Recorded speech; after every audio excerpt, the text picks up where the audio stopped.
Hi, welcome back to my channel.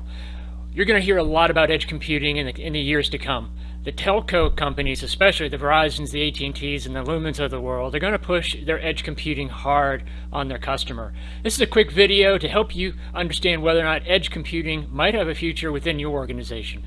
I'm Steve Murphy. I'm a vice president at ARG, and while I work for ARG, this video is my own, and it's not necessarily a reflection of my employer's views or opinions. So as always, we start with a quick overview so you know what's coming in these videos. We're going to talk about the definition of edge computing, why edge computing might be considered for an organization, and some of the benefits that come with edge computing. And then we're going to talk about some of the use cases. You'll find through this short video that not everyone can benefit or will benefit from edge computing, but there are some surprising use cases that you might want to consider in any organization. So let's take a look. The definition of edge computing isn't that complicated. It's bringing your compute resources out of your centralized data center. So a typical organization might have a primary and a secondary data center. Primary one here being in Ashburn, Virginia, the secondary one maybe being in San Jose. Now maybe those are active data centers where you're serving East Coast versus West Coast, or maybe you have primary and backup. Doesn't really matter. That's not an edge computing strategy. What edge computing looks like is bringing your compute resources out to where your end users are, or out to where the people who need that data processing power are using your services. So in this case, on this map, we're looking at major population centers within the United States. But focusing just on end users, your customers, isn't the only application of edge computing. In fact, another application of edge computing, or another definition of edge computing, is bringing your compute power to wherever your data resides. So today, a lot of big data implementations or initiatives have failed because you can't aggregate and create a single repository for all the data that's being created within the organization. It just doesn't fit together well. So rather than trying to force a huge data lake concept, allow your data to remain distributed within the organization and bring the compute resources to that data. That would also be considered an edge computing strategy.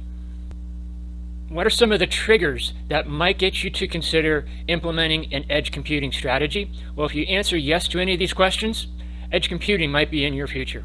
First question is, does your service need large volumes of digital interactions? So edge computing is specifically designed to handle large volumes to avoid the backhaul of large volumes of data to a central data processing center.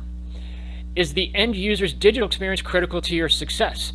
So if the value proposition of your organization is basically a digital experience, edge computing might be a significant advantage for you. Are your digital interactions time sensitive? Can your customer experience benefit from reducing latency of response within the application or whatever service that you're providing over this digital platform?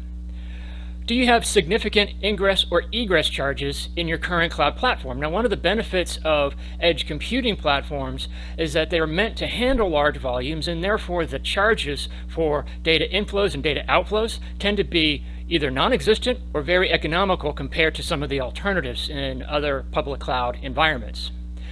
Are you exploring AI or augmented reality, virtual reality, even if it's way out in the distance? You might want to consider implementing edge computing now, and you can build those types of services on an edge computing platform rather than trying to implement edge computing while you're also trying to implement something as sophisticated as virtual or augmented reality. Is your user base broadly distributed geographically? So if you have a spread out end user base, you might be able to justify an edge computing strategy by, again, delivering those services into the markets specifically where your customers are, rather than backhauling all of their experience, all of their data into a centralized processing facility. And are you or will you be subject to different consumer privacy issues? So this, in the United States, probably not that big of a deal, because I think most of the states will adopt the California Consumer Privacy Act standards. So we'll have a pretty consistent platform upon which people can architect their consumer privacy framework. But if you are a multinational organization and you have data sovereignty issues as well as individual consumer privacy issues, having an edge computing strategy might make those issues and the frameworks that you have to follow within each of those markets much easier to comply with. In terms of key benefits for edge computing, well, it's easier to deploy compute resources near data than it is to bring data to the compute resources. So that's number one. We've also talked a lot about improved response time for your end user, but we'll also reduce the data transmitted, the amount of volume transmitted into a central compute location. And this eases congestion. Not only does it ease the congestion that you create within that data flow, but you're also less subject to general network congestion. When you put the data flows closer to the origin, you're subject to fewer roadblocks and fewer traffic jams on the network. One of the benefits that no one talks about much in edge computing that I think is actually very important is you have a different resiliency strategy. So if I have a processing requirement of, let's say, 100 CPUs, but I can distribute those 100 CPUs into 10 different markets, so 10 CPU worth of processing power in 10 different markets, my business continuity plan changes very drastically. I no longer have to have 100 CPUs sitting idle someplace in a recovery location. I can then recover from one location to another with a lot less processing power on standby or in reserve for those recovery events. Let's finally take a look at some use cases where we can see examples of where edge computing might be really valuable. Now, the first one that everyone always mentions are autonomous driving vehicles. I hate this example because it addresses such a small segment of the industry that might be able to take advantage of edge computing. I'm just going to eliminate that from our conversation. Let's take a look at some other real-world type of applications where edge computing might play a role. So the first one is sensor data processing. In a world that's increasingly IoT, where remote sensors are sending information out into large databases, and that information needs to be processed and analyzed and retained or discarded based upon certain elements and certain requirements, edge computing can make a lot of sense in these situations. And so examples there would be manufacturing, hospitals, and even real estate. Warehouse operations are another great example of where edge computing might benefit, especially where warehouses are becoming more and more automated. The data from those automated platforms needs to be housed and analyzed someplace, typically not on site. So an edge computing environment might be very effective there. I'm going to reference SASE, or Secure Access Service Edge. I've done a bunch of videos on SASE, but it's a perfect example, and I don't mean a specific example, but that type of service delivery methodology is a perfect example of edge computing. When we are using things like network-based firewall, or network-based CASB systems, EDR systems, any of the other components that might fall into a SASE architecture, that is a classic example of where edge computing can benefit and create new opportunities in markets. I've mentioned machine learning and AI before. A lot of organizations have yet to figure out how to utilize machine learning and artificial intelligence in their own business operations. But some of the divisions within those organizations are using it today. The marketing organization may be instituting a marketing automation platform, for example, that could benefit from an edge computing type of strategy.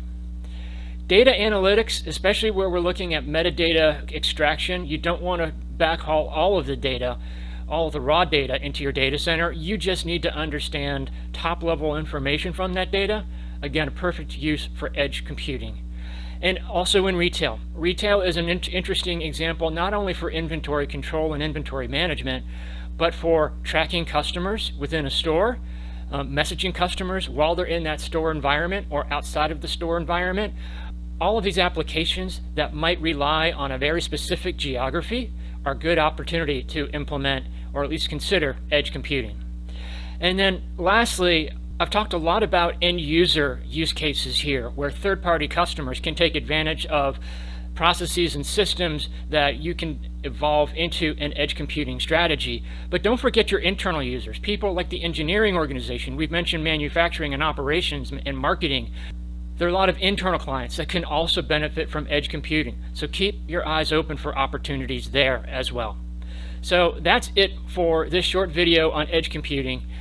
Couple next steps. If you have any interest in edge computing or any of the other technologies that we review on this channel, feel free to reach out for a conversation. I love getting feedback from people who view these videos, and I'm always open to having a quick conversation and understanding what your goals and objectives are.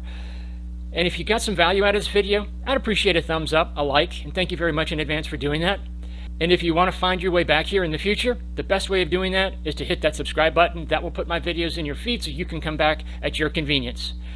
And with that, I appreciate your time, and I hope you have a great day.